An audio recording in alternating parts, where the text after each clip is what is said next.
A dramatic week in Nepal as the capital turned into an inferno. Protesters in Kathmandu torched government buildings, including the parliament and the home of the former prime minister, who was forced to step down on Tuesday. High-rise buildings like the Hilton Hotel were also destroyed. Some ministers were evacuated, airlifted to safety by helicopters as demonstrators closed in. Yesterday night was super scary. I could actually see a lot of high rises burning into flames right from my balcony. Everything is burning around Kathmandu. So we could not sleep all night yesterday.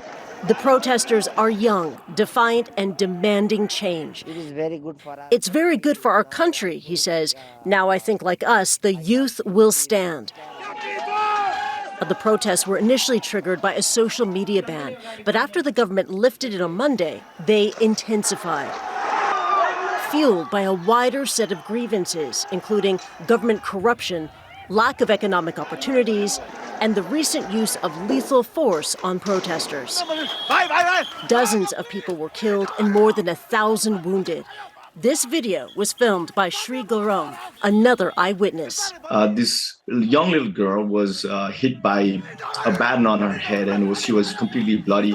And I was trying to help her out, and a lot of kids, they started falling down and they started beating. They started fighting everywhere, and then everyone ran.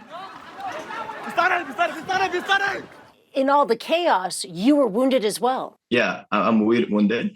I've got a treatment on my hand. And at my back and legs. The UN condemned the violence. I have received concerning reports of unnecessary and disproportionate use of force by the security forces. I call for an urgent, thorough, transparent and impartial investigation. Protest anger has extended online to videos like this, mocking so-called nepo kids, the entitled children of officials. The protests are being led by young people known as Gen Z. And their pick for interim leader, Nepal's first female Chief Justice, Sushila Karki, will now step in. As the authorities try to resolve the political vacuum, a nationwide curfew is still in place as the city smolders and tries to rebuild. Kristie Lu Stout, CNN.